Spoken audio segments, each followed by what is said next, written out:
بسم الله الرحمن الرحيم وعلى آله وصحبه ومواله ولا حول ولا قوة إلا بالله فقال الله عز وجل يا أيها الذين آمنوا اتقوا الله حق تقاته ولا تموتن إلا وأنتم مسلمون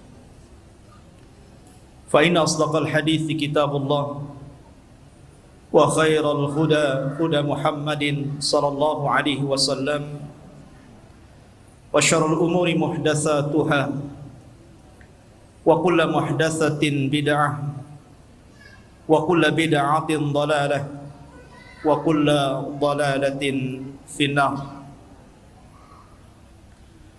Ma'asyiral muslimin, jamaah sekalian yang dirahmati Allah Subhanahu wa taala. Alhamdulillah, pada malam hari ini kembali Allah Subhanahu wa taala pertemukan di Masjid Jabal Arafah, dan tidak henti-hentinya kita mendoakan kepada yang membangunnya dan juga yang memakmurkan masjid ini. Semoga Allah Subhanahu wa taala membalas dengan balasan yang lebih baik dari apa yang sudah dibangunnya. Salawat serta salam tak lupa saya haturkan kepada yang mulia alaihi salatu wassalam. Allahumma salli ala Muhammad wa ala alihi wa sahbihi wa man sara ala nahjihi ila yaumiddin. Pembahasan pada malam hari ini melanjutkan pembahasan yang kemarin, masih seputar huru-hara hari kiamat. Dan pada malam hari ini kita fokuskan kepada kisah tentang muqaddimah alamah kiamat besar, munculnya Imam Mahdi, dan juga makhluk yang paling jelek yang Allah Subhanahu wa taala ciptakan untuk memfitnah manusia, yang kita kenal di dalam Islam sebagai Dajjal. Ma'asyiral muslimin rahimani wa rahimakumullah. Sebelum saya menceritakan tentang dua manusia yang berbeda ini, suatu ketika Ali radhiyallahu an ketika menjadi khalifah di Kufah, ketika dia berkhutbah, tiba-tiba ada seseorang yang bernama Sa'sa'ah bin Suhan al-Abdi radhiyallahu an bertanya kepada Ali radhiyallahu an. Kata Sa'sa'ah bin Suhan, "Ya Amiral Mu'minin, mata yakhrujad Dajjal?" Wahai Amiral Mu'minin, kira-kira kapan munculnya Dajjal itu? Maka Amirul Mukminin Ali radhiyallahu an beliau mengatakan, "Wahai Sa'sa'ah, engkau bertanya kepadaku sesuatu yang sangat besar, maka akan aku jawab, dan tolong ingat-ingat jawabanku." Maka Ali radhiyallahu an mengatakan, "Idza amatan nasu shalawat," apabila manusia sudah mulai meninggalkan salat, "wa adha'ul amanah," apabila manusia sudah melalaikan amanah, "wa kana al-hilmu dha'fa wadh-dhulmu fakhra," dan ketika sifat lemah lembut sudah melemah di hati manusia, kemudian kezaliman semakin menguat dan menjadi sebuah kebanggaan, maka di situ Dajjal akan keluar. Kemudian kata Ali radhiyallahu an, "Wa umara'uhum fajarah, wa wuzara'uhum khawanah, wa a'wanuhum zalamah, wa qurra'uhum fasaqah." Dan ketika para pemimpin yang diangkat adalah pemimpin-pemimpin yang bejat, kemudian para menterinya adalah para pengkhianat-pengkhianat bangsa, dan para pendukungnya adalah orang-orang zalim. Dan para ulamanya menjadi ulama-ulama ulama-ulama yang fasik. Maka ketika itu Dajjal akan keluar. Kemudian Ali radhiyallahu melanjutkan, wa dhahara al-jawru wa fasaz zina wa dhahara ar-riba wa quti'atil arham. Dan ketika kezaliman dan kelaliman menyeruak di tengah-tengah bumi ini, kemudian menyebarnya zina, tampaknya riba, dan orang sudah mulai memutuskan silaturrahim, maka itu juga alamat telah dekatnya munculnya Dajjal. Kemudian kata Ali radhiyallahu an, wattukhidatil qainat wa syuribatil khumur. Dan ketika manusia sudah mulai memanggil-manggil para penyanyi untuk menyanyi, kemudian khamar diminum secara bebas. Artinya di sini ikhwatu fiddin, maka kalau itu terjadi maka telah dekat kemunculannya. Dan hari ini kita lihat anak-anak kita dicuci otaknya oleh televisi-televisi. Kemudian dibayangkan kalau dia ingin seperti selebritis fulan dan fulana, karena merasa bahwa kalau menjadi artis dan selebritis itu hidupnya senang. Kemudian kata Ali radhiyallahu an, wa nuqidatil uhud wa dhuyyatil atamat wa tawanan nas fi salatil jamaah. Kemudian ketika manusia sudah mulai tidak peduli dengan janji, mereka khianati janji-janji. Kemudian sudah lemah, orang lemah untuk melakukan qiyamul lail. Dan hari ini kita lihat ada orang ikhwatu fiddin, dia rela tidur di siang hari hanya untuk nonton bola dunia di malam hari. Bangun dia di malam hari, kopinya sampai 1 ember, biar nggak tidur. Dia rela seperti itu. Ya. Kemudian dan manusia sudah mulai lalai dan malas untuk solat di masjid, tentu bagi laki-laki. Padahal kata Ali radhiyallahu an, perhatikan, wa zakhraful masajid wa tawwalul manabir wa halul masahif. Padahal masjid pada hari ini kita saksikan hampir semua masjid itu tidak ada yang jelek, semua bagus, besar-besar, indah-indah. Tapi kemana orang-orang yang sholat di dalamnya? Kemudian menara tinggi-tinggi, sampai sekarang mencari masjid, mengenali masjid itu lebih mudah dengan cara apa? Melihat menara. Oh, di sana ada masjid. Dari mana antum tahu? Tuh menaranya. Artinya orang dimudahkan untuk mencari dan melangkahkan ke masjid. Karena apa? Tidak disusahkan orang cari masjid, tapi orang malas ke masjid. Kemudian juga mereka mulai meninggalkan mushaf. Padahal cetakan Al-Quran itu hampir setiap tahun dicetak, disebarkan di mana-mana. Quran itu tidak sulit untuk mendapatkannya. Tapi orang malas membaca Al-Quran. Ada yang mengatakan nunggu Ramadan, katanya, karena ada tadarus. Sampai Ramadan enggak juga baca Quran. Kemudian kata Ali radhiyallahu an, apabila ini sudah terjadi maka dekatlah munculnya Dajjal.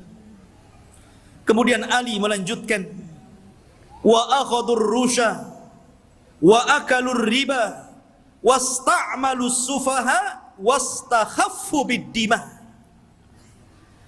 Ketika manusia sudah mulai mudah untuk memakan rasuah, sogok menyogok. Di negeri kita ini korupsi itu bukan hanya tingkat level atas saja, level bawah pun sama.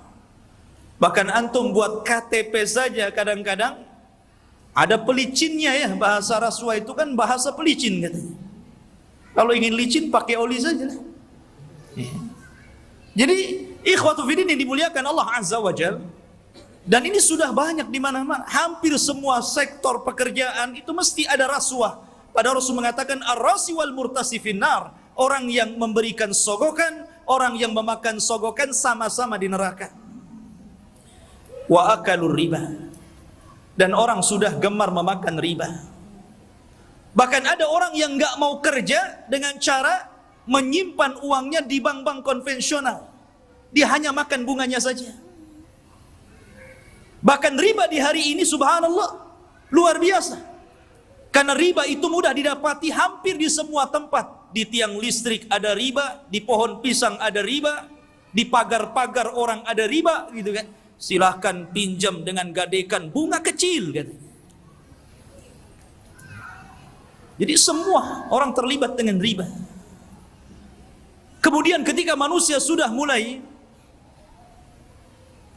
menjadikan para pemimpin-pemimpin yang jahil, pemimpin-pemimpin yang bukan bidangnya, dia letakkan di situ. Harusnya ketika Anda mencari pemimpin atau pengurus untuk memimpin sesuatu, cari pemimpin-pemimpin yang layak dan bisa mengurus urusannya. Contoh saja umpamanya, yang paling mudah pesantren ataupun yayasan. Kadang orang-orang mencari pemimpin yang bukan orang-orang ahli agama. Macam mana orang yang bukan ahli agama memimpin pesantren yang notabene di situ diajarkan Al-Quran dan Sunnah? Jadi apa itu pesantren jadinya? Ini okelah pesantren-pesantren. Lah yang lebih dari itu seperti kepala desa, lurah, camat, bupati, sampai kepada presiden. Ketika manusia sudah melalaikan itu, dan mereka juga menganggap remeh persoalan darah. Kalau orang sudah menganggap remeh persoalan darah, ikhwan, maka itu alamat telah dekat keluar Dajjal. Anda bisa saksikan hari ini di medsos, setiap hari kita mendengar ada orang yang membunuh dan ada orang yang dibunuh. Sampai sering saya katakan, orang yang membunuh bingung kenapa bisa membunuh, orang yang dibunuh lebih bingung lagi, kenapa Anda membunuh saya? Apa alasan saya Anda bunuh? Makanya bayi-bayi yang dibuang itu kemudian meninggal dalam kardus, meninggal di solokan, meninggal di tong-tong sampah, meninggal di parit-parit, itu di hadapan Allah akan datang ke hadapan Allah dan mengatakan wal mau'udatu su'ilat bi ayyi dzambin qutilat. Atas dosa apa kau bunuh aku? Aku ini salah apa? Aku masih kecil. Aku tidak mendolimi siapapun. Aku masih fitrah. Kenapa aku dibunuh? Kemudian kata Ali radhiyallahu anhu, kalau sudah seperti ini, dekatlah munculnya Dajjal. Kemudian kata Ali radhiyallahu anhu, wa ba'ud dina bid dunya. Dan ketika manusia sudah mulai menjual agama dengan murahnya urusan dunia. Ada seorang wanita nikah dengan bule, nikah dengan orang-orang yang di luar daripada agama Islam. Dia rela pindah agama, yang penting rekening saya gendut, kendaraan saya mewah, rumah megah, kos-kosan banyak, dan begitu seterusnya. Kemudian kata Ali radhiyallahu anhu, wattajaratil mar'atu ala zawjiha hirsan ala dunya. Diperhatikan ibu-ibu.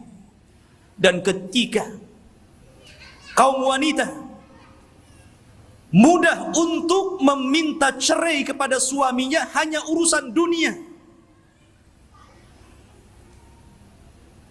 Saya sering ke pengadilan agama dan saya lihat tingkat perceraian itu luar biasa di Batam. Dan banyak para wanita yang menggugat cerai suaminya hanya gara-gara faktor dunia. Bukan tidak boleh menggugat cerai, kalau ada alasannya silahkan. Tapi kalau urusan dunia, kemudian itu menjadikan seorang istri kurang ajar kepada suami dan meminta cerai begitu saja, apalagi karena ada orang ketiga yang lebih hebat, lebih wah, lebih banyak hartanya, ini sudah lain urusannya.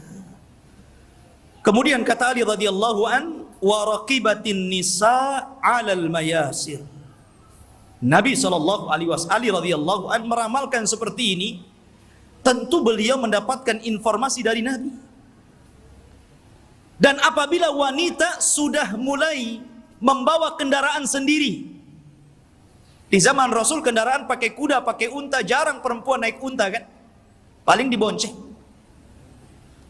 Makanya di sini Ali tidak mengatakan dan para wanita menaiki al-ibil, unta, tetapi mengatakan al-mayasir, ditujukan kepada kendaraan-kendaraan modern. Mobil, motor. Ya kalau mungkin jaraknya bukan jarak safar, hanya keliling-keliling di Batam, ke pasar. Ini terkadang jarak safar, jarak tempuh yang disunahkan untuk mengqashar dan menjamak sholat pun kita dapati ada perempuan berani loh bawa mobil sendiri tuh. Sudah tidak ada mahram, nekat lagi. Ya. Maka ini juga alamat dekatnya munculnya Dajjal. Kemudian kata Ali radhiyallahu watashabbahna nisa birrijal watashabbahar rijalu bin nisa. Ketika mulai perempuan meniru gaya laki-laki, dan ketika laki-laki sudah memakai atribut-atribut perempuan, maka ini pun telah dekat munculnya Dajjal. Kita saksikan hari ini. Kalau laki-laki cari levis ke pasar, habis tuh diborong perempuan. Kalau laki-laki cari celana jeans gitu kan, habis nggak ada, diborong sama mbak-mbak katanya. Akhirnya laki-laki terpaksa beli rok, beli pakaian-pakaian perempuan. Artinya seperti ini kan. Anda bisa bayangkan tuh, pakaian laki-laki tapi pakai jilbab gitu kan. Ketat, pakai lepis, pakai kaos, tapi jilbaban pula dia. Ya. Yang laki-lakinya parah lagi. Anting-anting itu untuk perempuan dia letakkan tutup botol aqua di sini di kupingnya. Antum tahu? Anak itu lihat ada orang pakai anting-anting laki-laki itu, botol aqua di sini. Ya Allah. Ini kan atribut perempuan, kenapa pula dipakai laki-laki? Bahkan yang lebih parah, apa yang disebut dengan LGBT itu sudah mulai melembaga loh di negeri kita ini. Mulai melembaga. Bahkan tahun kebelakang itu saya pernah mendengar informasi sampai mereka membuat fikih LGBT. Anda bisa saksikan tuh. Fikih LGBT, bagaimana cara wudunya LGBT, bagaimana cara sholatnya LGBT, bagaimana cara puasa LGBT. Dan minta pula kemudian diresmikan supaya majelis ulama itu memberikan muqaddimah. Ini kan sudah gila ini. Mereka nggak tahu bagaimana hukuman kaum Lut. Tidak ada hukuman yang lebih parah yang Allah kirimkan kepada mereka. Hati-hati. Di Batam aja banyak itu. Antum kalau keluar ke jalan-jalan, hati-hati kalau ada yang manggil tuh, bang, LGBT. Ma'asyiral muslimin rahimani wa rahimakumullah. Kemudian wa kana as-salamu bainahum 'alal ma'rifah. Ketika antum mengucapkan salam kepada orang yang antum kenal saja, yang antum nggak kenal nggak antum ucapkan salam. Padahal jelas nih, yang pepasan dengan kita ini pakai songkok, pakai pakaian koko gitu kan, rapi. Kita yakin dia muslim, ya jalan biasa saja. Paling antum itu mengucapkan salam sama yang antum kenal saja. Kalau nampak ada janggutnya, celananya cingkrang, pakai gamis, assalamualaikum. Nah ini sudah tanda-tanda ini. Kemudian kata Ali radhiyallahu an, wa syahida syahidun min ghairi an yustashhad wa halafa min ghairi an yustakhlaf. Ketika manusia sudah mulai berani menjadi saksi padahal dia bukan saksi, bersumpah padahal dia tidak diminta sumpah, anda bisa mendapatkan di pengadilan-pengadilan ini. Ada orang yang saksi itu dijual, dibeli. Kamu jadi saksi bayar sekian. Kamu bersumpah saya bayar sekian. Ini banyak sekali yang seperti ini. Saksi jualan. Kemudian kata Ali radhiyallahu an, wa labisu juludad dha'ni ala qulubid di'ab wa kanat qulubuhum amarrun minas sabri wa alsinatuhum ahla minal asli wa sarairuhum antanu minal jiyaf. Dan ketika manusia-manusia sudah memakaikan bulu-bulu kambing, kulit-kulit kambing pada hati-hati serigala.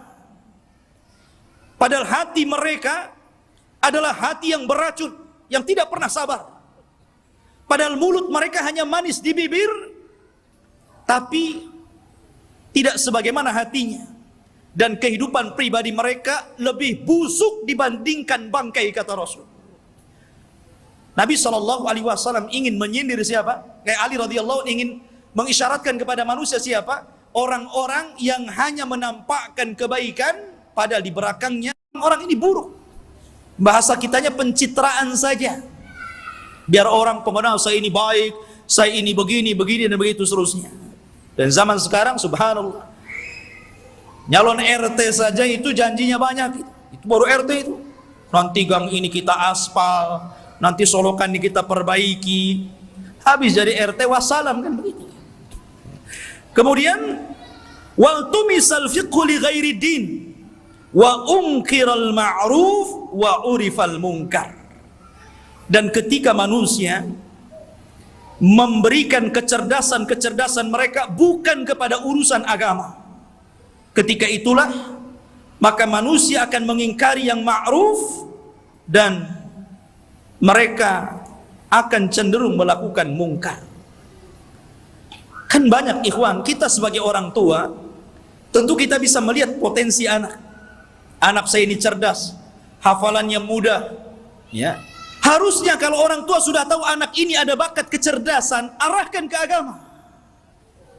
Mumpung mereka masih bisa merekam gitu kan. Kalau sudah tua, susah, ibarat menulis atau mengukir di atas lautan gitu kan, di atas air. Ya nggak mungkin. Tapi kalau mengukir di atas batu sih masih berbekas. Maka dari sini ketika kecerdasan bukan kepada urusan agama, tapi untuk urusan dunia, maka orang pasti akan mengingkari yang ma'ruf dan akan melakukan kemungkaran. Kata Ali, kalau sudah tersusun beberapa masalah ini, maka pasti kedekatan munculnya Dajjal sudah dekat. Fannajatun najah, hati-hati kalian, selamatlah, selamatkan diri kalian dan selamatkan diri kalian. Ikhwatu fiddin yang dimuliakan Allah Subhanahu wa taala. Kita tahu bahwa ketika fitnah sudah menyebar di sana dan di sini, apa yang saya katakan tadi, dan hampir semua yang dikatakan Ali radhiyallahu an berlaku. Dan itu kita saksikan bermunculan setiap hari, dan Anda bisa saksikan di medsos-medsos yang kita lihat setiap hari. Apa yang disebutkan Ali itu bermunculan untuk satu-satu. Lah ketika ini sudah terjadi, maka muqaddimah alamat kiamat besar akan muncul. Apa muqaddimah alamat kiamat besar? Khurujul Mahdi, keluarnya Imam Mahdi. Ini yang kita akan bahas. Ma'asyiral muslimin rahimani wa rahimakumullah. Kita tahu bahwa kemunculan Imam Mahdi dan kemunculan Dajjal itu hampir beriringan.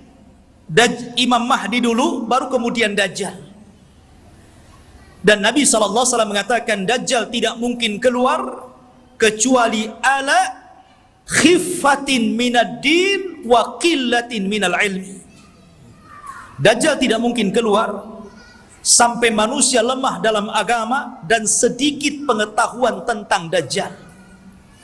Ketika orang sudah tidak berkhutbah lagi menceritakan tentang Dajjal, ketika pengajian-pengajian sudah tidak disinggung lagi tentang bab Dajjal, ketika orang-orang sudah tidak peduli dengan kisah-kisah Dajjal, maka ketika manusia lalai, muncullah makhluk yang jahat ini.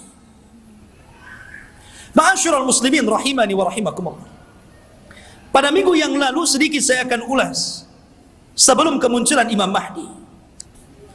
Nabi SAW mengatakan Imranu Baitil Maqdis kharabu Yathrib.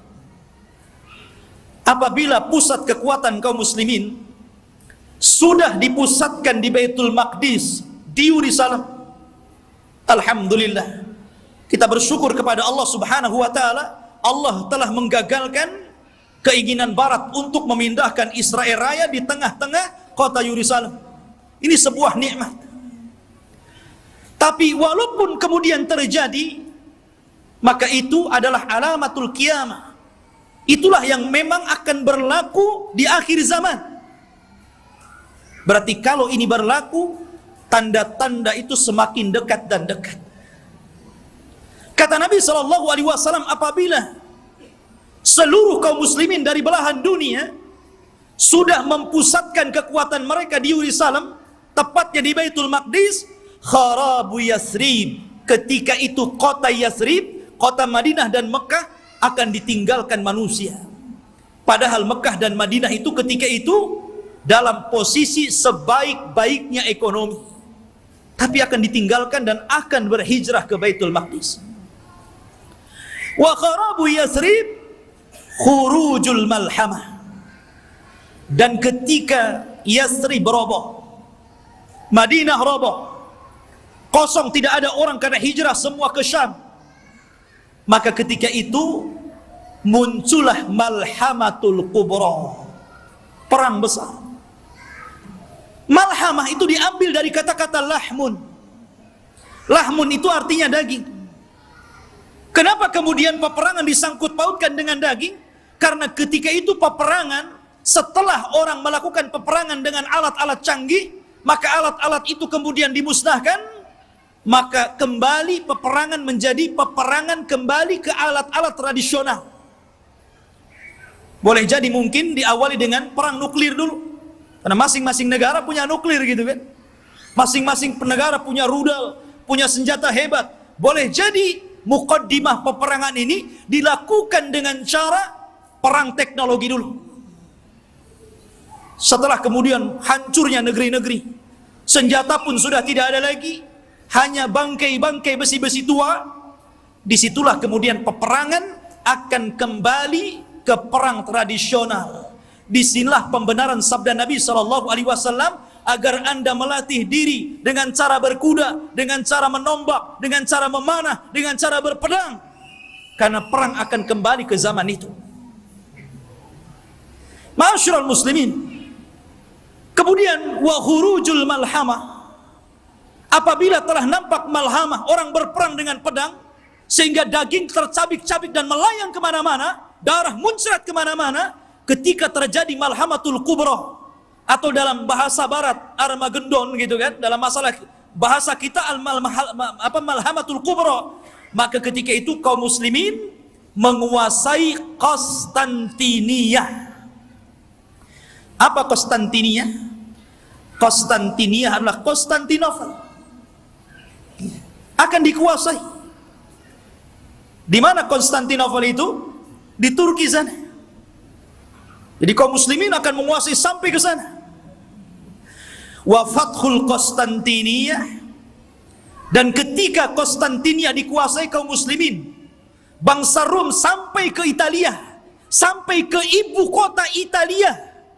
Kaum muslimin sampai ke sana, bergerak sampai ke arah Eropa sana.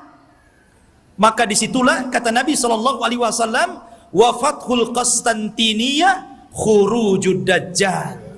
Ketika kaum muslimin memenangkan perang besar, perang Konstantinia, maka ketika itu munculnya dajjal. Ma'asyiral muslimin rahimani wa rahimakumullah. Kita tahu bahwa pusat kekuatan kaum muslimin, saya katakan kelak akan berada di Palestina, tepatnya di Yerusalem, Baitul Maqdis. Semua kaum muslimin, tentara-tentaranya dari berbagai macam negara akan bergabung di situ. Maka disitulah ikhwatu fiddin, Barat ini punya kepentingan. Mereka hendak menghancurkan bangsa-bangsa yang menurut mereka itu sangat kuat dan tidak bisa dikalahkan oleh sendiri.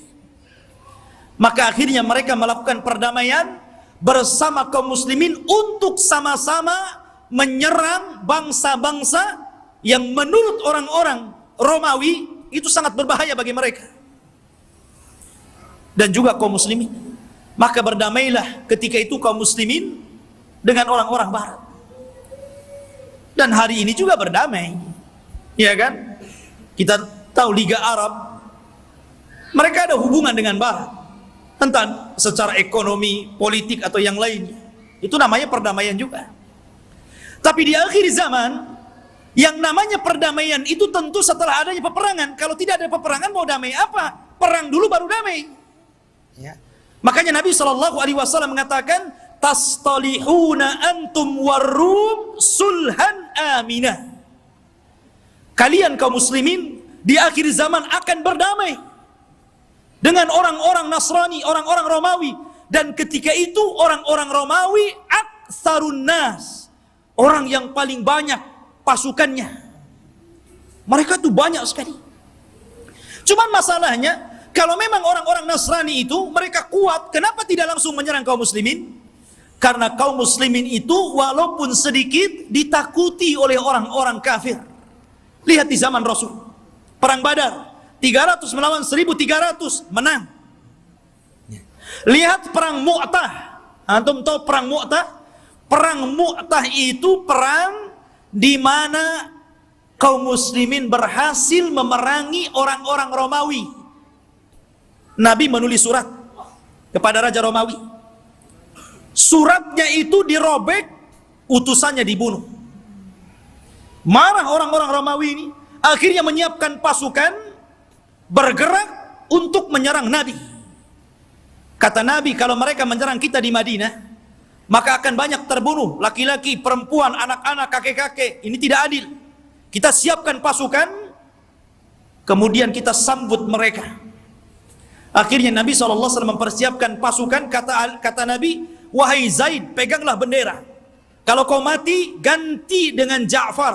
Kalau Ja'far mati, ganti dengan Abdullah ibn Rawahah. Perangkat. Dan di antara pasukan ada Khalid ibn Walid, tapi tidak dijadikan pemimpin karena baru masuk Islam. Berangkat mereka ke Mu'tah. Ya.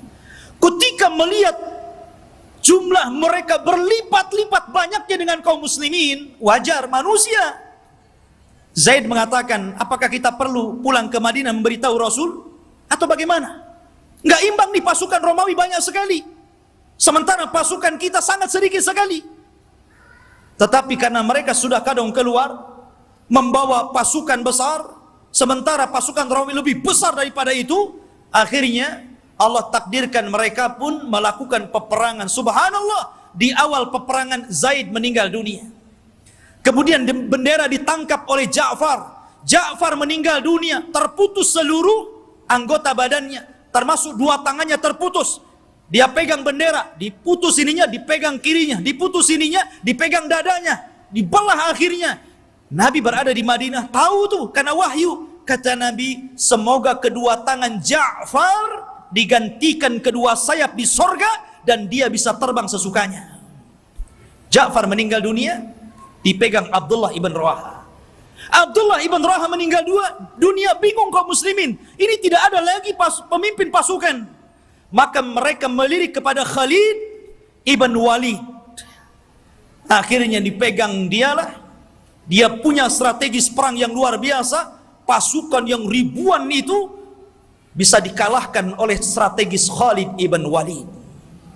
Sampai ada seorang Romawi bertanya kunci kemenangan kepada Khalid. Khalid, bagaimana engkau bisa memenangkan peperangan ini sementara jumlah kalian kecil dan jumlah kami besar? Kemudian Khalid memberikan kuncinya. Kata Khalid, nahnu qaumun nuhibbul maut kama tuhibbul haya. Kami kaum yang cinta kematian sebagaimana kalian cinta kehidupan. Berani mati, itulah kuncinya. Ya. Ma'asyiral muslimin rahimani wa rahimakumullah. Lah perang ini akan berlaku kelak di akhir zaman. Tetapi orang-orang Islam akan bergabung dan melakukan perdamaian bersama orang-orang Romawi, kemudian akan menyerang sebagian. Ada yang memprediksi maksudnya yang diserang adalah negara-negara yang mereka berada di benua Asia. Ya, mungkin Cina, mungkin Korea, mungkin negara-negara, kita tidak tahu, Allahu a'lam. Karena Rasul tidak menyebutkan negara mana yang diserang. Rasul hanya mengatakan wa tagzuna aduwan miwaraihim. Kalian akan berperang dengan musuh dari belakang kalian. Tidak disebutkan siapa mereka. Tetapi perang ini adalah gabungan pasukan kaum muslimin dan Romawi menyerbu negara itu dan dimenangkan. Ketika dimenangkan ini akhirnya saling mengklaim. Kata orang Nasrani, ini kemenangan kami. Kata orang Muslim, tidak, ini kemenangan kami. Sehingga muncullah satu orang Romawi, satu orang Salibi mengatakan ghalabas salib, ghalabas salib, ghalabas salib. Sungguh kami salib yang menang. Kami salib yang menang. Kami salib yang menang. Datanglah seorang muslim mengatakan balillah ghalab, bahkan Allah yang memenangkan perang ini. Akhirnya saling berdebat, terjadilah perkelahian, maka sang salib orang Nasrani dibunuh kaum muslimin. Dari sinilah orang-orang Romawi berkhianat. Berkhianat. Padahal mereka tertulis melakukan perjanjian itu 10 tahun. Ada yang mengatakan di tahun ketiga, ada yang mengatakan di tahun kelima, mereka berkhianat. Atas pengkhianatan inilah, maka kemudian mereka hendak menyerang kaum muslimin, menyiapkan pasukan besar. Dan kaum muslimin butuh pemimpin untuk melawan Romawi. Dari sinilah apa yang kita bahas malam ini, khurujul Mahdi. Muncul Imam Mahdi untuk melawan orang-orang Romawi. Ma'asyiral muslimin rahimani wa rahimakumullah. Kalau kita cerita Al-Mahdi al-Muntadhar, Imam Mahdi yang kita tunggu-tunggu kemunculannya, Nabi SAW menyebutkan sifat-sifatnya. Kenapa Nabi SAW menyebutkan sifat-sifatnya? Agar supaya tidak ada orang yang mengaku sebagai Imam Mahdi. Kan disebutkan sifat-sifatnya. Anda tidak bisa tahu-tahu saya Imam Mahdi. Kayak di Indonesia ini ada satu orang, satu waktu dia ngaku Imam Mahdi, satu waktu ngaku Nabi, satu waktu ngaku Nabi Isa. Hebat tuh. Dan itu hanya ada di Indonesia. Ya. Siapa dia? Lia Aiden. Antum pernah kenal kasusnya Lia Aiden? Sampai di penjara. Rupanya anaknya juga ngaku Nabi. Lihat ma'asyiral muslimin. Dan itu hanya ada di Indonesia. Ya. Belum lagi di Jawa Barat. Ada orang namanya Cecep. Orang Jawa Barat kan Cecep tuh namanya. Aja Cecep. Ya. Ngaku Nabi juga. Nabi Cecep namanya. Nabi Cecep, subhanallah. Ya. Kemudian belakangan ada namanya Ahmad Musaddiq. Sampai gempar. Banyak di negeri kita ini ngaku Nabi. Kalau di Batam saya belum dengar. Di Batam ini ada yang ngaku orang bisa melihat Allah aja itu. Tapi bayar 500 katanya. Ya. Jadi intinya bahwa Imam Mahdi ini dijelaskan sifatnya, dijelaskan tanda-tanda kemunculannya, dan dia disabdakan Nabi SAW, laulam yabqa minad dunya illa yaumun. Kalaulah usia dunia ini hanya tinggal 1 hari saja, la tawwalallahu dzalikal yaum. Pasti Allah akan lamakan hari itu selama-lamanya, hatta yab'atsa rajulan min ahli baiti.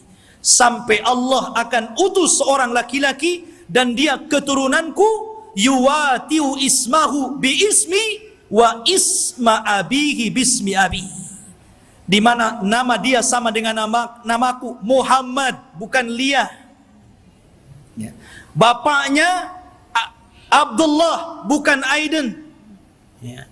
Jadi Muhammad bin Abdullah Al-Hasani, keturunan Hasan, Al-Alawi, keturunan Ali. Artinya dia keturunan cucu Rasul, Hasan bin Ali. Dan ini Imam Mahdi ahli sunnah. Berbeda dengan Imam Mahdi Syiah. Mereka menganggap Imam Mahdi Syiah itu keturunan Husain. Namanya Muhammad juga, tetapi Muhammad Hasan Al-Ashkari namanya. Katanya waktu kecil disembunyikan di satu tempat di gua di daratan Irak, namanya Sirdab. Jadi ada satu gua Sirdab, di situ ada lubang kecil, kemudian orang ngeker ke dalam gitu kan, dan mengetuk-ngetuk pintunya, ukhruj ya Mahdi, ukhruj ya Mahdi. Itulah orang Syiah.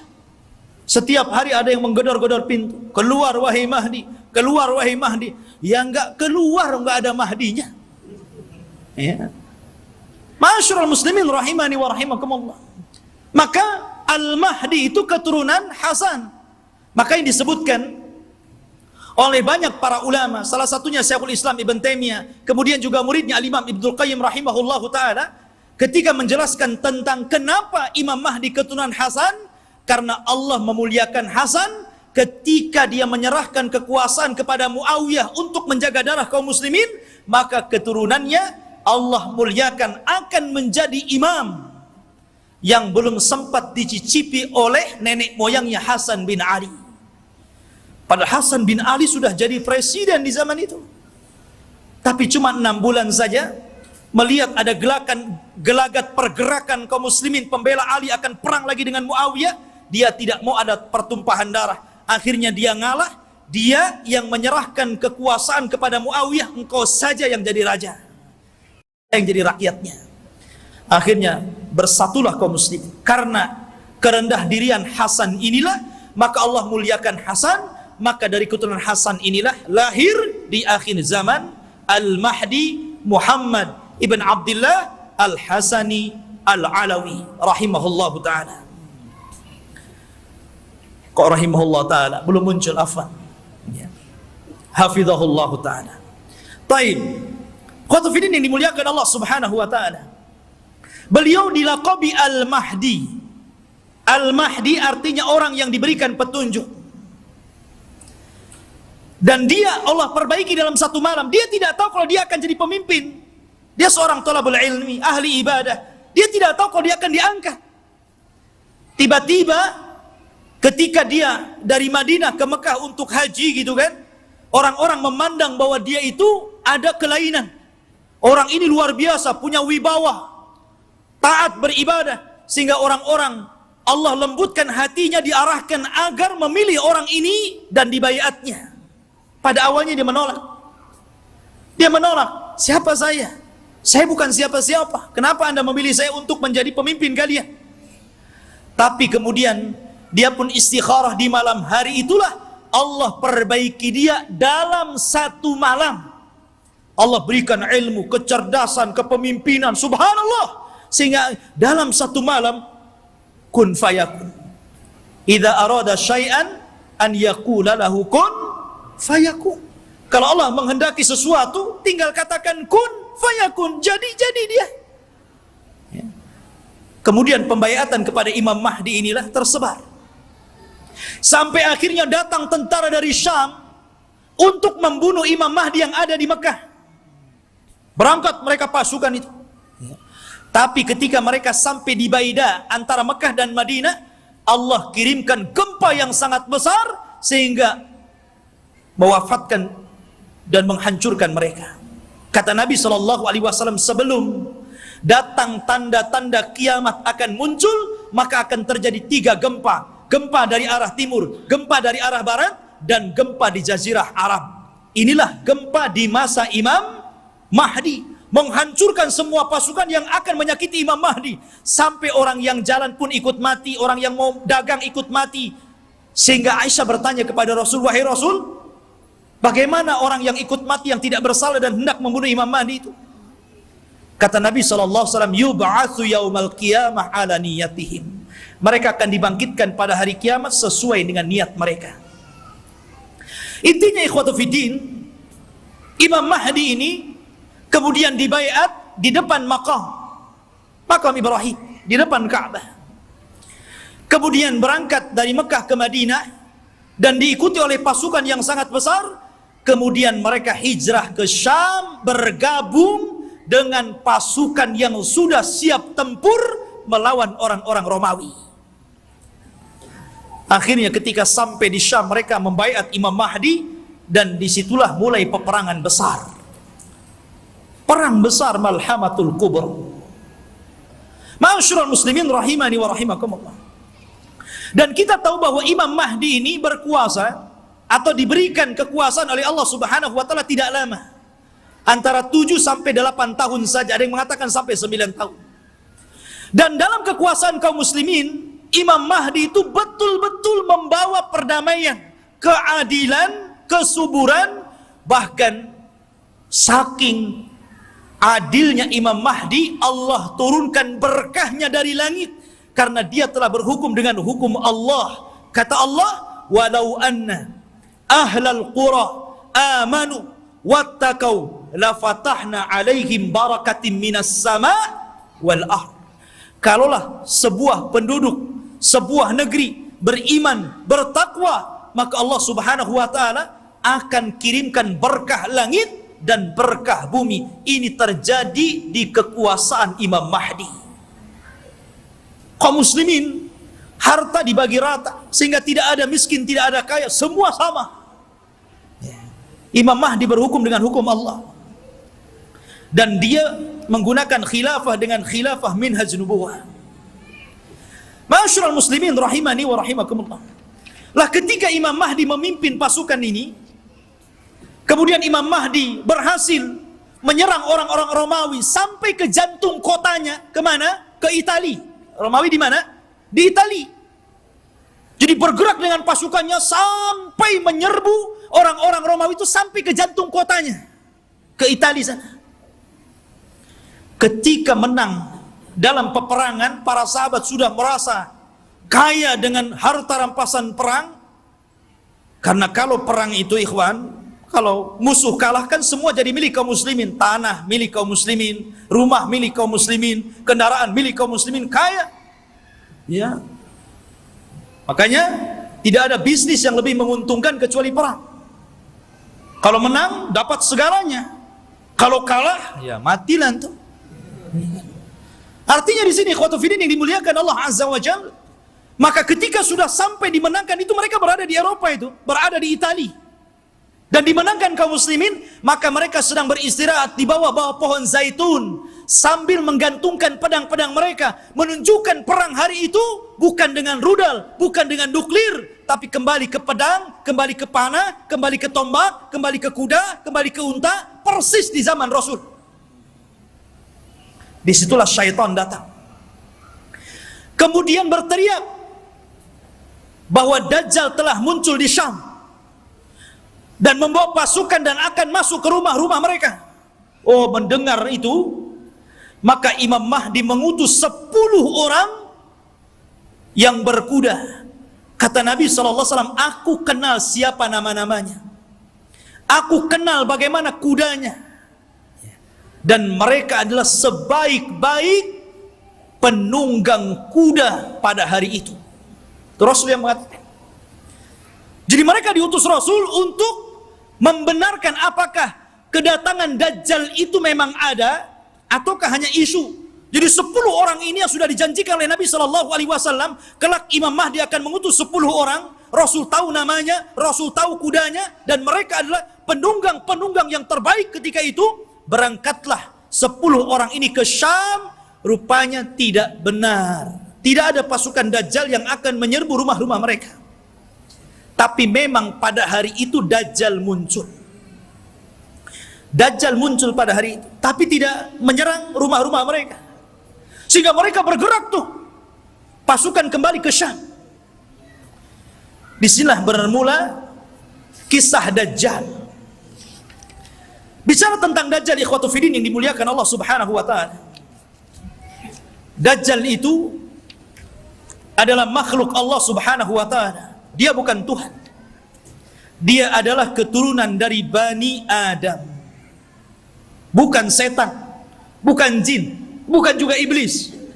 Bahkan dia lebih hebat daripada jin, lebih hebat daripada setan lagi. Tapi dia keturunan Bani Adam. Ma'asyiral muslimin, suatu ketika Nabi SAW mendatangi para sahabat. Sahabat sedang bicara tentang Dajjal. Saking banyaknya Rasul membicarakan tentang Dajjal di khutbah-khutbahnya, di majelis ta'limnya, di perang-perangnya, selalu cerita Dajjal, sehingga sahabat menyangka jangan-jangan Dajjal itu ada di kebun kurma Madinah. Ya. Maka Nabi SAW mendatangi mereka, dan sahabat mengatakan, ya Rasulullah, aktsartal hadis anhu fakhifna hatta dhananna anna ad-dajjal fi atrafin nakhli.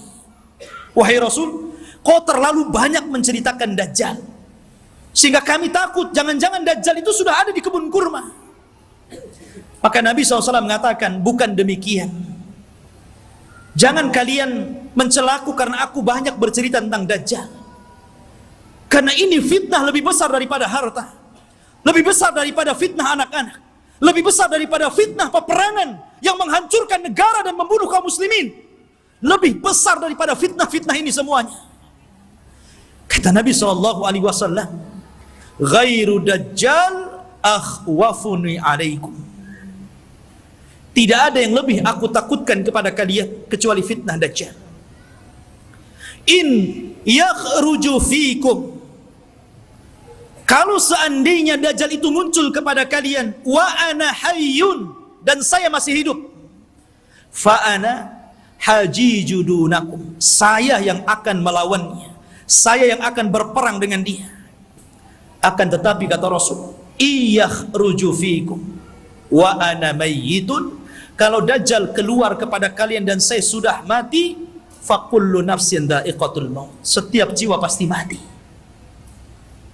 Kata Nabi SAW, famru'un hajiju nafsahu, maka setiap orang harus membela dirinya masing-masing, karena tidak ada yang bisa melawan Dajjal kecuali seorang Nabi, maksudnya Nabi Isa. Makanya ketika Nabi SAW mendengar ada di Madinah seorang anak kecil yang Allah berikan keanehan dari ilmu-ilmu jin, namanya Saf, atau dikenal dengan Ibnu Sayyad, anaknya seorang Yahudi. Sifat-sifatnya sama dengan Dajjal yang diceritakan Nabi, anak kecil. Ya.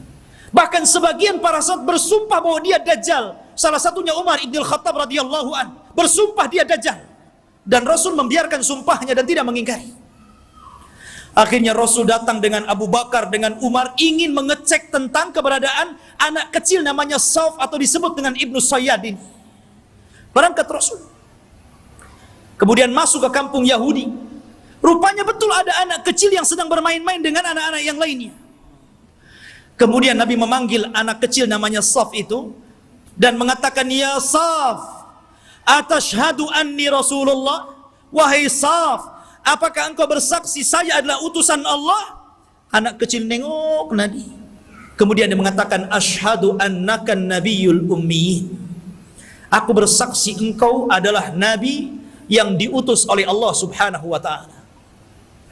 Tiba-tiba Saf berbalik tanya kepada Rasul, ya Muhammad, atashhadu anni Rasulullah, hei Muhammad, maukah kau bersaksi aku juga utusan Allah? Bayangkan, anak kecil ngomong di hadapan Rasul, mau enggak kau bersaksi saya juga utusan Allah sama dengan kamu? Kata Rasul, amantu billahi walir rasul, aku beriman kepada Allah dan kepada Rasulnya saja. Maka Nabi SAW makin yakin, karena Dajjal itu kemunculannya akan mengaku Nabi dan berakhir mengaku Tuhan. Ya.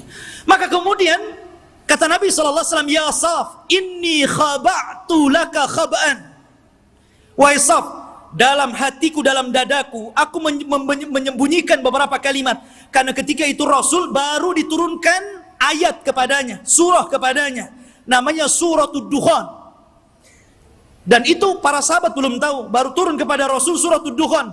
Makanya Nabi menyembunyikan ayat itu dalam dadanya. Kata Rasul, wahai Saf, wahai Ibnu Sayyad, aku menyembunyikan beberapa kalimat di dadaku, coba tebak apa? Kata si Saf ini memandang dada Rasul, tiba-tiba dia mengatakan, duh, duh. Dia tidak bisa mengatakan dukhan, tapi sudah benar awalnya, karena Rasul menyembunyikan kalimat dukhan, tapi dia tidak sempurna. Dia mengatakan duh, duh, duh. Maka Rasul langsung mengatakan, ikhsha falan ta'du wa qadrak, jelek engkau, celaka engkau tidak mungkin bisa meneruskan kalimat-kalimat yang ada di dadaku. Tapi dari Rasul makin bingung, jangan-jangan ini betul-betul Dajjal nih. Ya, dia tahu isi hati saya gitu. Anak kecil si Saf ini. Ya. Akhirnya Rasul pulang. Kemudian pada waktu yang lain dia ajak lagi Umar dan Abu Bakar ingin mengecek lagi keberadaan si Saf ini. Setelah ketemu dan hendak kemudian diintai dan kembali ingin diuji, tiba-tiba datang ibunya, melihat ada Rasul sallallahu alaihi wasallam dan ibunya kenal. Ya Saf, ataka Muhammadun. Ya Saf, ataka Muhammadun. Hei Saf, Muhammad sudah datang di sampingmu. Maka Saf pun kemudian langsung pergi kemudian di belakang ibunya. Kata Nabi sallallahu alaihi wasallam, "Lau tarakathu latabayyana amruhu." Kalau ibunya ketika itu tidak memanggil-manggil, tentu aku sudah tahu siapa si Saf ini. Apakah Dajjal atau bukan Dajjal. Tetapi ikhwatu fiddin, kenyataannya si Saf ini kemudian tumbuh besar dan dia masuk Islam. Tapi dalam hati para sahabat masih ragu masalahnya. Jadi dia sudah tua, masuk Islam, sahabat masih ragu, masih ketakutan dengan si Saf ini Ibnu Sayyad yang sudah besar dan masuk Islam. Jangan-jangan dia Dajjal pura-pura masuk Islam. Jadi suatu ketika Abu Sa'id Al-Khudri radhiyallahu an, ketika Saf ini hendak berangkat haji dan para sahabat banyak yang sudah berangkat duluan, rupanya Abu Sa'id Al-Khudri ketinggalan dan Saf atau Ibnu Sayyad yang sudah tua, sudah dewasa gitu kan. Ketika itu Abu Sa'id Al-Khudri karena kecapean kemudian berada di bawah pohon untuk istirahat. Tiba-tiba si Saf ini baru datang mau haji juga gitu kan. Dan Abu Sa'id Al-Khudri sangat ketakutan dengan Saf ini karena Rasul pernah mengatakan dan sebagian para sahabat bersumpah dia Dajjal, itu masalahnya. Tiba-tiba ikut pula di samping Abu Sa'id, ikut duduk di situ. Gemetar Abu Sa'id ini. Ya. Tapi Saf mengatakan, "Ya Abu Sa'id, aku tahu engkau takut kepadaku. Tapi coba pikirkan wahai Abu Sa'id, bukankah Dajjal itu tidak punya anak? Aku punya anak. Bukankah Dajjal tidak mungkin masuk Islam? Aku masuk Islam. Bukankah Dajjal itu tidak mungkin datang ke Mekah dan tidak juga menginjak Madinah? Aku bisa ke Mekah, aku bisa ke Madinah. Kenapa kau ragu? Aku ini sedih, kenapa orang-orang menuduhku Dajjal?" Ya. Dari situ Abu Sa'id Al-Khudri agak tenang. Tetapi Abu Sa'id Al-Khudri menjadi ketakutan di endingnya ketika Ibnu Sayyad atau Saf mengatakan, "Tetapi ya Abu Sa'id, aku tahu di mana letaknya Dajjal." Ketika dia ngomong begini, langsung diambil barang-barangnya, kabur dia. Ya. Dia tahu di mana letaknya Dajjal. Ya. Awalnya dia sudah merendah tuh. Tahu-tahu endingnya yang nggak enak gitu kan. Tapi ya Abu Sa'id, ana azri aina maudhi'ad Dajjal. Saya tahu di mana Dajjal berada. Masya Allah. Makanya suatu ketika Abdullah bin Umar radhiyallahu an pernah membuat marah, dipukulnya Ibnu Sayyad sampai marah. Karena marah Ibnu Sayyad, Ibnu Umar ketakutan, akhirnya lari ke rumah Hafsah.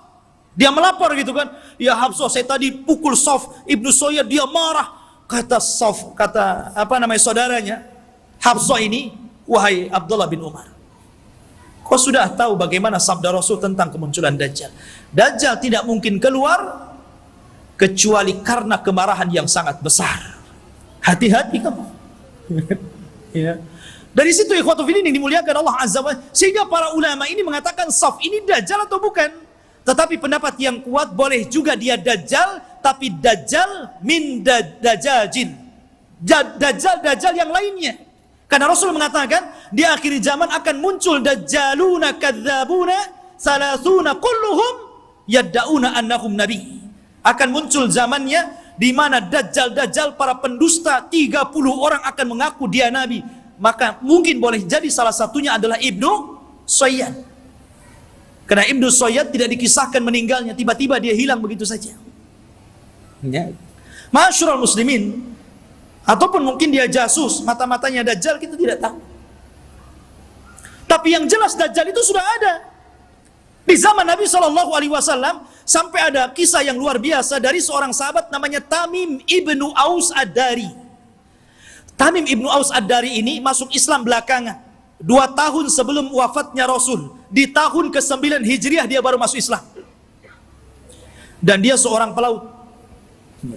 Jadi suatu ketika Tamim Ad-Dari ini banyak berjasa juga dalam Islam, walaupun dia tidak lama berjumpa dengan Rasul, tapi dia orang yang menerangi masjidnya Rasul dengan pengalamannya, dan dia pula yang membuat mimbar Rasul. Ini Tamim ibnu Aus Ad-Dari. Ya. Jadi suatu ketika sebelum dia masuk Islam, dia berlayar ke lautan. Tidak tahu di laut mana karena kemunculan Dajjal itu tidak jelas. Cuman Rasul mengatakan dari arah timur kota Madinah. Ketika Rasul, apakah di laut Syam? Tidak. Apakah di laut Yaman? Tidak. Lalu di mana? Dari timur Madinah. Dari timur Madinah yang mungkin mengarah ke Irak, ke Iran begitu kan. Karena Dajjal juga akan muncul di situ. Jadi Tamim ibnu Aus Ad-Dari ini berlayar. Tiba-tiba diombang-ambingkan dengan 30 awaknya. Kemudian terdampar di satu tempat, semuanya hutan belantara. Ada yang mengatakan di laut Yaman. Jadi ketika dia merasa, ini saya sudah mati atau belum? Rupanya belum mati. Maka dengan pasukannya masuk ke dalam hutan. Di tengah hutan dia mendapatkan satu binatang, subhanallah, nggak tahu belakang, nggak tahu depan, karena buluan semuanya, berbulu dari atas ke bawah. Dan itu makhluk yang pertama kali dijumpai oleh Tamim Ad-Dari. Gimana nggak takut? Nggak pernah melihat makhluk seperti itu. Maka dengan ketakutannya dia mengatakan, siapa kamu? Ya.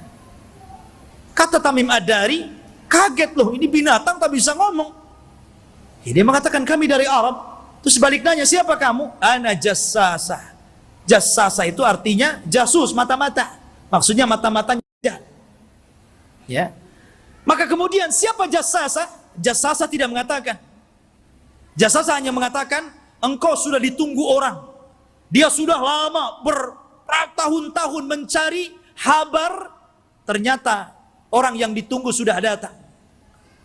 Datanglah kau ke salah satu gubuk atau rumah besar yang ada di tengah hutan. Kau temui dia. Dia sudah lama menunggu kalian. Berangkatlah Tamim dan 30 awaknya ke tempat yang diisyaratkan makhluk tadi. Rupanya ada. Masuk ke dalam rumah, ada orang yang diborgol tangannya, diborgol kakinya, diborgol lehernya. Tiba-tiba mengatakan kepada orang ini, dari mana kalian? Maka Tamim dengan ketakutan mengatakan, nahnu minal Arab, kami dari Arab. Ha, kalian dari Arab? Taib, saya akan bertanya kepada kalian. Bagaimana kondisi kebun kurma Baisan? Kebun kurma Baisan, ya, ma'ruf, ya, kurmanya dulu sangat luar biasa. Kata Tamim Ad-Dari, subhanallah, kebun kurma Baisan itu kebun kurma yang kualitasnya tinggi, berbuah terus, nggak berbuah, saking suburnya. Maka Rasul mengatakan sebentar lagi tidak ada kurmanya. Kata para peneliti, hampir sudah 100 tahun yang silam dari sekarang ini sudah tidak berbuah lagi. Kurma-kurma yang ada di Baisan itu. Kemudian kata orang ini mengatakan, bagaimana kabar tentang telaga yang ada di Tobariyah, telaga Tobariyah. Dan telaga Tobariyah itu telaga yang dijadikan orang-orang Israel untuk diambil air minum bersih mereka. Apakah nyusut atau tidak? Kata dia, oh masih banyak airnya. Dan katanya hari ini, saya baca di Google itu, ya bisa percaya bisa tidak Google. Kalau ingin yakin, antum ke sana saja ke Israel. Ya. Katanya sudah surut hampir 30-40% airnya. Artinya apa yang dikatakan orang ini menjadi sebuah kenyataan. Kemudian kata orang ini mengatakan, bagaimana kabarnya Ainuz Zughar? Ainuz Zughar, mata air Zughar itu mata air bersih yang biasa diambil minum dan untuk perairan ladang, dan itu berdekatan dengan Bahrul Mayyit, ya, dengan laut mati. Laut mati yang dulu kaum Lut diadab, kemudian ditimpakan dan sekarang jadi laut mati. Lah, Ainuz Zughar itu ada di sekitar itu. Kata orang ini, apakah masih berair? Ya, masih berair. Para petani masih ngambil airnya. Orang-orang masih minum di situ. Kata orang ini, sebentar lagi akan kering. Kemudian orang ini bertanya, apakah sudah tampak Nabi utusan Allah, Nabi Arab? Kata Tamim Ad-Dari, dia sudah sampai di Madinah, berhijrah dari Mekah. Apakah orang-orang membenarkan dan mendustakan? Iya, ada yang membenarkan, ada yang mendustakan. Kata Dajjal, sebaik-baik manusia adalah orang yang mengikuti dia. Dajjal saja nyuruh kita ikut Nabi. Ya. Dia mengatakan apa? Sebaik-baik orang adalah ikut dia. Dajjal itu. Ya. Sekarang yang bukan Dajjal nggak mau ikut Nabi, nggak mau juga nyuruh orang ikut sunnah Nabi. Ada orang ikut sunnah Nabi dikatakan Wahabi. Ya kan? Ma'asyiral muslimin rahimani wa rahimakumullah. Maka kemudian Tamim Ad-Dari ketakutan, nggak mau lagi berdialog banyak-banyak, gitu kan? Dia langsung pergi pulang, cari jalan keluar. Allah takdirkan sampailah dia ke Madinah tepat pada tahun 9 Hijriah. Kemudian masuk Islam. Disitulah dia bercerita tentang pertemuan dia dengan makhluk yang aneh itu. Kata Nabi, tahukah kamu, manusia yang kau temui itu adalah Dajjal. Artinya sudah pernah ditemui salah seorang sahabat.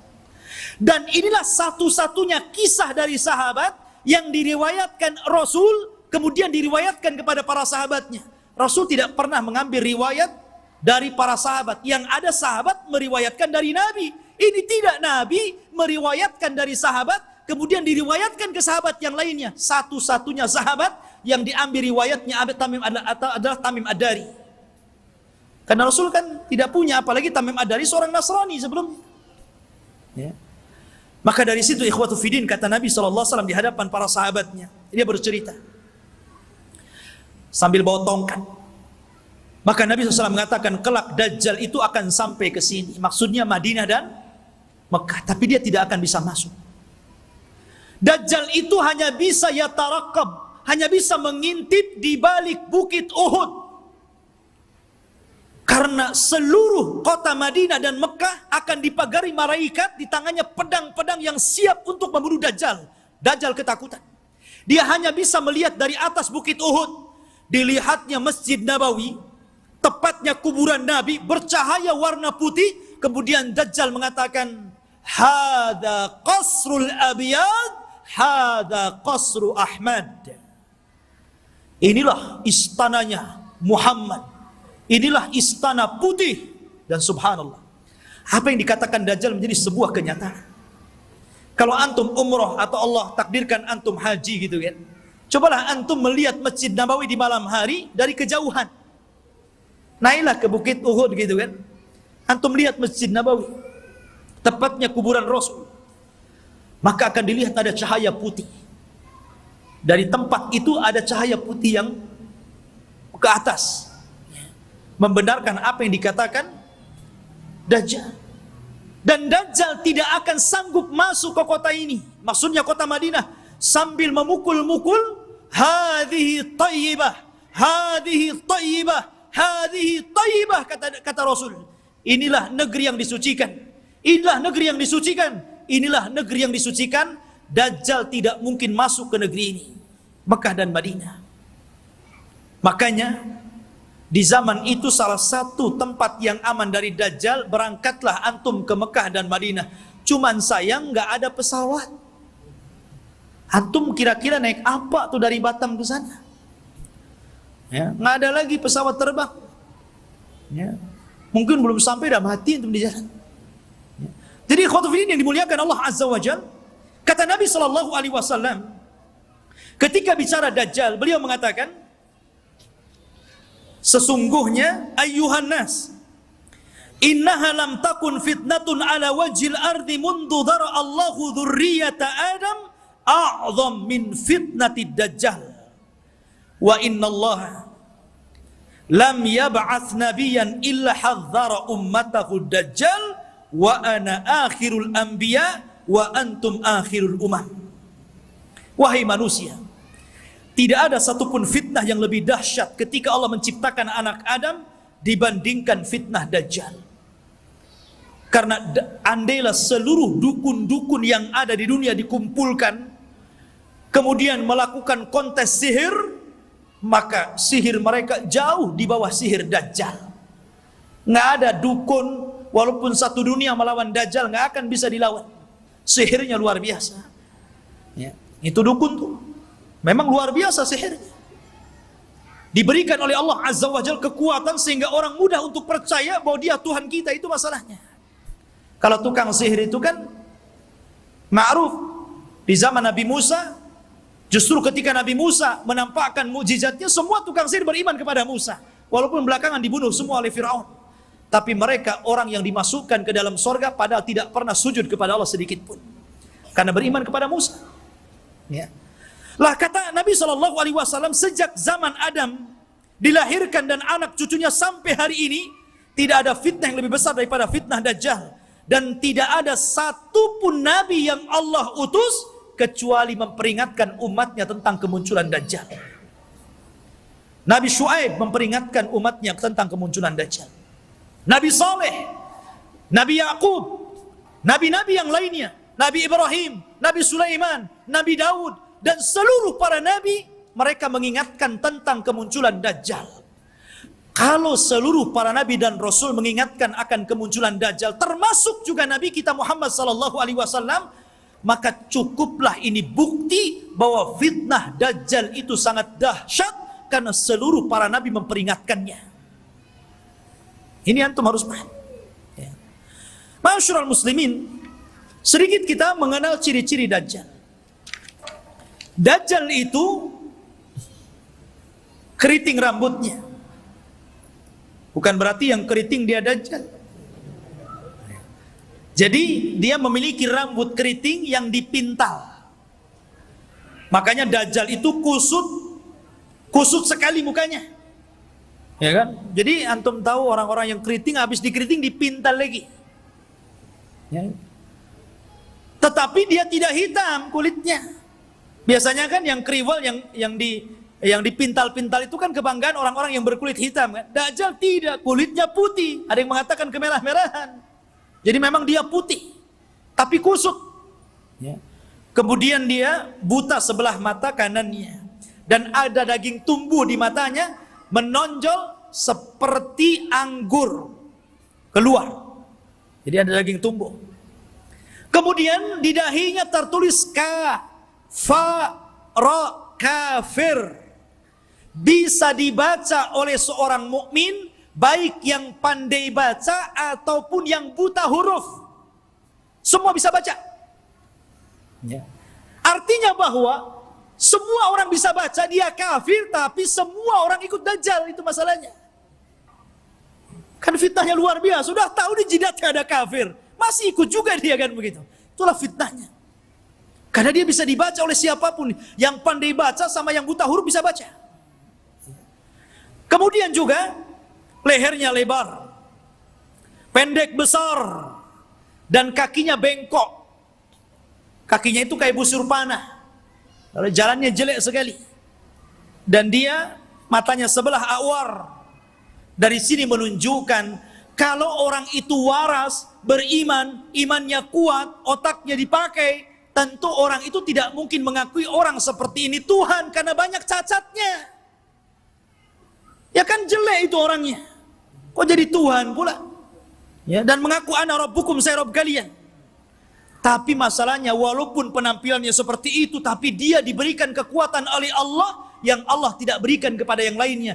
Makanya ketika Dajjal mengaku Tuhan, maka Allah langsung mengatakan innahu a'war fa innallaha laisa bi'a'war. Dajjal itu a'war, buta sebelah kanannya, dan Allah tidak buta dan tidak buta sebelah. Ya. Ma'asyiral muslimin rahimani wa rahimakumullah. Lah Dajjal ini ikhwatu fillah yang dimuliakan Allah Azza wa Jalla. Dijelaskan juga di antara fitnah-fitnahnya secara umum, karena waktu juga yang terus berjalan. Di antara fitnah-fitnah Dajjal yang paling besar adalah mengaku nabi. Kemudian setelah itu mengaku Tuhan. Ini fitnah yang paling besar. Fir'aun ngaku Tuhan, gak punya kesaktian. Makanya tidak banyak orang yang ikut Fir'aun. Itu karena takut saja gak mengakui Fir'aun itu Tuhan kan gitu. Begitu juga Namrud atau raja-raja zalim yang lainnya. Tapi Dajjal ini bukan karena takut, karena ta'jub dengan kehebatannya. Makanya orang banyak yang ikut Dajjal. Anda bisa bayangkan Dajjal ini datang ke negeri yang rusak. Anggaplah kayak Suriah gitu kan. Udah roboh. Sudah nggak bisa lagi dibangun. Nggak mungkin lagi mau berapa ratus tahun lagi membangun kota ini. Dajjal itu datang ke kota yang roboh itu. Kemudian Dajjal mengatakan, keluarlah wahai bumi pembendaharaan kalian. Tiba-tiba kota itu kembali cantik, ya kan? Kembali subur, kembali mewah, kembali megah. Kambing-kambingnya penuh dengan susu, unta-untanya gemuk-gemuk. Subhanallah, Anda bisa bayangkan itu. Ya. Siapa yang lebih hebat sihirnya dari tukang-tukang sihir dibandingkan Dajjal? Dan sebaliknya, kalau ada kota bagus, subur, banyak ternaknya, kemudian Dajjal lewat, kemudian tidak beriman kepada Dajjal, langsung ambruk, langsung gersang, langsung pada mati. Gitu kan? Subhanallah. Ya. Seperti ini fitnahnya. Bahkan suatu ketika Dajjal ini mendatangi sebuah perkampungan, kemudian mengatakan, bagaimana kalau kuhidupkan keluarga kalian, apakah ibu kalian, apakah anak yang kalian cintai, atau siapalah terserah di antara keluarga kalian, siapa yang mau kuhidupkan, kuhidupkan. Tapi syaratnya setelah itu beriman bahwa aku Tuhan kalian. Wah, orang kampung keluar semua tuh. Maka yang ingin ibunya dihidupkan, kata Dajjal, ditunjuk kuburan ibunya itu. Maka setan datang, fatamassala lahu kemudian berubah menjadi seolah-olah ibunya, seolah-olah anaknya, seolah-olah suaminya, seolah-olah bapaknya, seolah-olah kerabat-kerabatnya. Akhirnya mereka pun berkumpul, kemudian memeluk suaminya, istrinya, ibunya, macam-macam, dan mengatakan kepada keluarganya, ikutilah orang itu karena dia adalah Tuhan. Nah, lihat. Seperti itu, nggak ada tukang sihir yang bisa kayak gini, kecuali Dajjal. Ya. Sampai suatu ketika dia hendak mendatangi Mekah dan Madinah, Dajjal memukulkan kakinya beberapa kali, pukulan terjadi gempa. Akhirnya seluruh orang kafir dan munafik yang ada dalam Madinah keluar semuanya. Ketika itu ada anak muda yang kuat imannya menantang Dajjal. Dia cari Dajjal di kerumunan pasukannya yang diikuti 70 orang-orang Asfahan, Yahudi Asfahan. Dan mereka menggunakan selendang-selendang yang hari ini orang-orang Yahudi memakainya, toyalis. Selendang yang dipakai di bahu-bahu mereka itu, toyalis namanya. Ya. Lah kemudian anak muda ini ditangkap oleh tentara Dajjal. Kemudian ditanya, mau kemana mau kamu? Saya mau ketemu rajamu Dajjal. Di mana dia? Akhirnya dihadapkan. Kemudian Dajjal memerintahkan pasukannya untuk memukuli. Habis dipukuli dihadapkan kepada Dajjal. Kemudian Dajjal memerintahkan algojonya untuk menggergaji. Digergaji jadi dua tuh. Dari atas kepala pertengahannya sampai ke muka sampai ke belah jadi dua. Habis belah jadi dua, Dajjal berjalan di tengah-tengahnya. Kemudian mengatakan kepada pengikutnya, kalau aku hidupkan dia, makin yakin engkau dengan aku bahwa aku Tuhan kalian. Semua mengatakan, ya engkau Tuhan kami. Maka Dajjal mengatakan, kum. Akhirnya jadi satu lagi itu tubuhnya.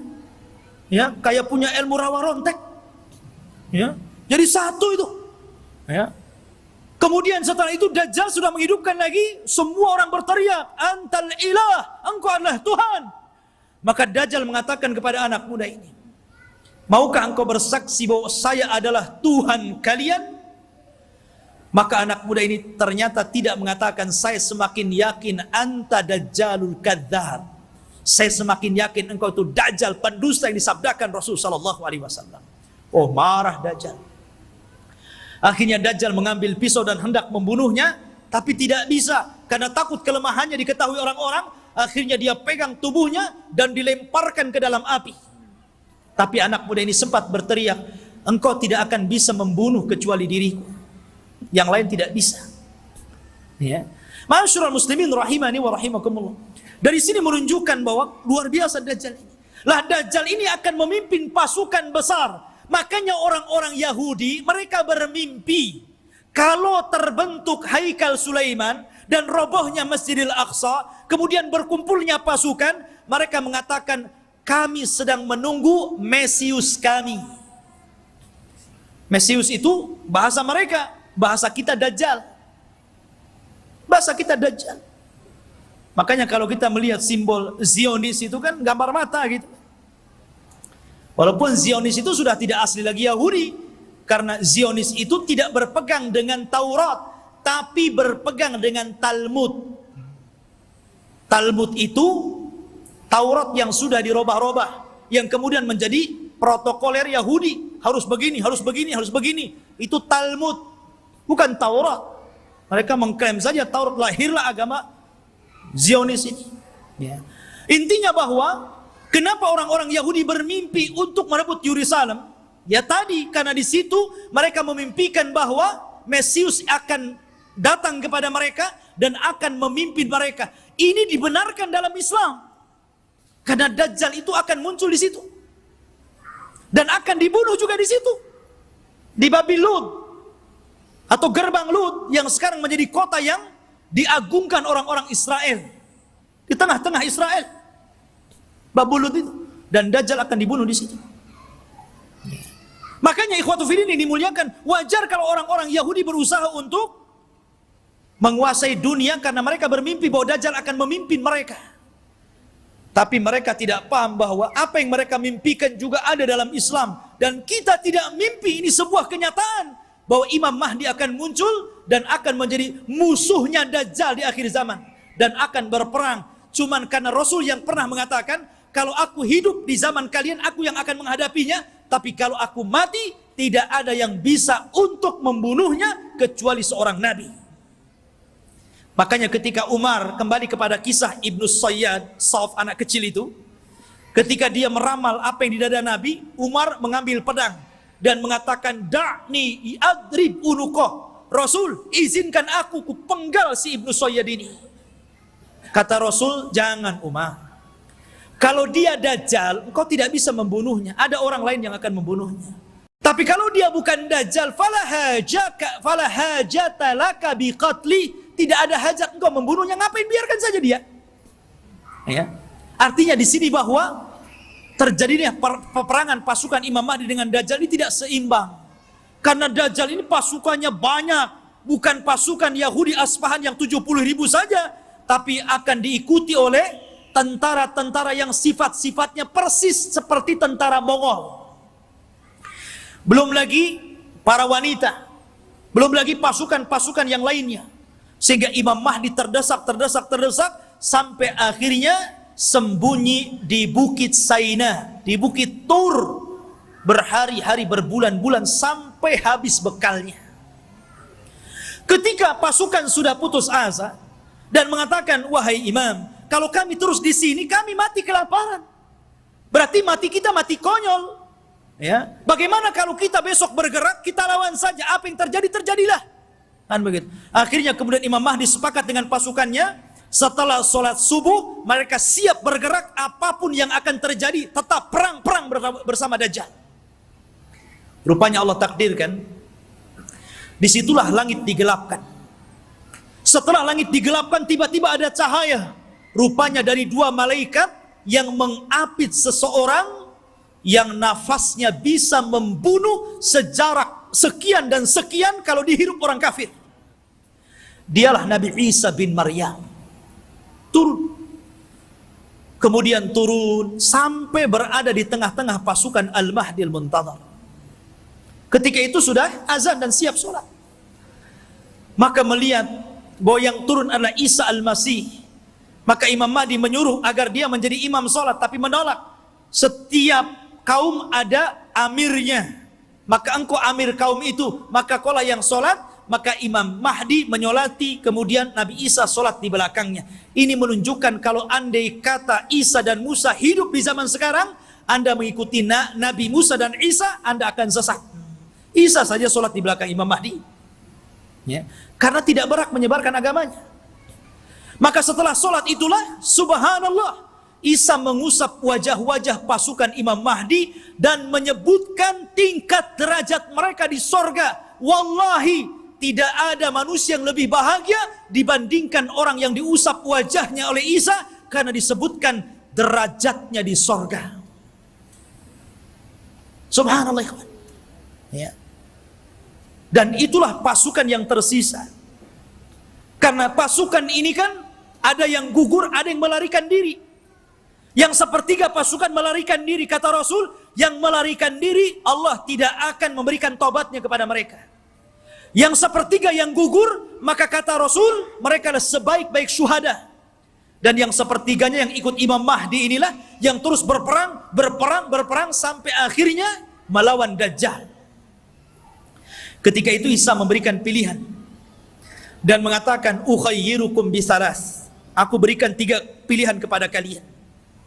Pilihan yang pertama, kalian tidak usah berperang, di sini saja bersembunyi. Aku akan berdoa kepada Allah, Allah kirimkan gempa sehingga menenggelamkan seluruh pasukan Dajjal Dajjal-Dajjalnya. Atau yang kedua, aku akan berdoa kepada Allah agar Allah kirimkan pasukan, tapi bukan kalian. Pasukan inilah yang kelak akan membunuh Dajjal, dan kalian tidak perlu capek, sembunyi saja di sini. Atau yang ketiga, besok kita berangkat, saya pimpin kalian, kita lawan Dajjal, dan aku akan berdoa kepada Allah, semoga tangan-tangan Yahudi dan seluruh pengikut Dajjal tidak sanggup mengangkat pedangnya sehingga engkau tinggal mudah menebas lehernya. Yang ketiga yang enak nampaknya. Ya. Akhirnya mereka memilih yang ketiga itu. Ya. Diambilnya yang ketiga. Maka setelah sholat subuh, diusap wajah, kemudian disebutkan tingkatannya di sorga, mereka pun turun. Pasukan dari Bukit Saina dipimpin Nabi Isa bin Maryam, maka mereka tinggal tebas saja itu pasukan Dajjal itu. Akhirnya karena terjadi kelemahan, seluruh pasukan Dajjal tunggang langgang, lari ke sana kemari, sembunyi di batu. Batu bisa bicara, hei Muslim, Yahudi di belakang, bunuh dia. Senang, ada dia, bunuh. Gitu kan. Masuk gua ngomong, masuk pohon ngomong. Tidak ada satupun makhluk kecuali dibuat bicara oleh Allah. Bagaimana Allah hinakan itu? Mereka nggak bisa sembunyi. Mau sembunyi di mana? Semua makhluk Allah bicara. Hei Muslim, ini Yahudi bunuh di sini. Ya. Akhirnya mereka lari ke sebuah pohon yang dijanjikan bahwa pohon itu bisa melindungi mereka. Kata Nabi SAW, kecuali satu pohon, mereka tidak akan bicara. Mereka akan melindungi orang-orang Yahud, dan pohon itu disebut Gharqad namanya. Pohon Gharqad. Makanya sekarang karena hadis ini sudah bocor sampai ke Israel, maka orang Israel membuat perkebunan sehijau-hijaunya dengan pohon Gharqad. Tapi sayang kemarin kebakaran. Nanam lagi. Ya. Mudah-mudahan kebakaran lagi. Ya. Masyaallah muslimin, tetapi dulu saya pernah mendengar ada orang cerita tentang beberapa tokoh-tokoh di Jawa Timur kalau tidak salah. Berkumpul mereka membicarakan tentang fatwa pohon Gharqad. Karena bentuk pohon Gharqad ini hampir mirip dengan cemara. Ya. Sehingga kemudian sebagian mereka mengatakan bahwa jangan-jangan cemara itu adalah Gharqad. Sampai akhirnya ada yang memberikan ide bagaimana kalau kita tebang semua pohon cemara itu, biar nggak ada orang Yahudi sembunyi di Indonesia kali. Bukan cemara, bukan Gharqad, ikhwan. Cemara ya cemara, biarkanlah cemara itu untuk penghijauan gitu kan. Ya. Jadi ikhwatu fillah ini dimuliakan. Jadi pohon Gharqad itulah yang tidak akan bicara. Makanya orang Yahudi mengembangkan pohon ini di mana-mana. Tetapi Dajjal berhasil dibunuh oleh Nabi Isa di Babul Lut. Babul Lut, benteng Lut yang sekarang jadi kota di Israel. Disinilah Nabi Isa mampu membunuh Dajjal, memenggal kepalanya, kemudian mengatakan kepada pasukan Yahudi dan Nasrani, inilah kepala kalian, inilah pemimpin kalian sudah kubunuh. Dari situ mereka menyerah.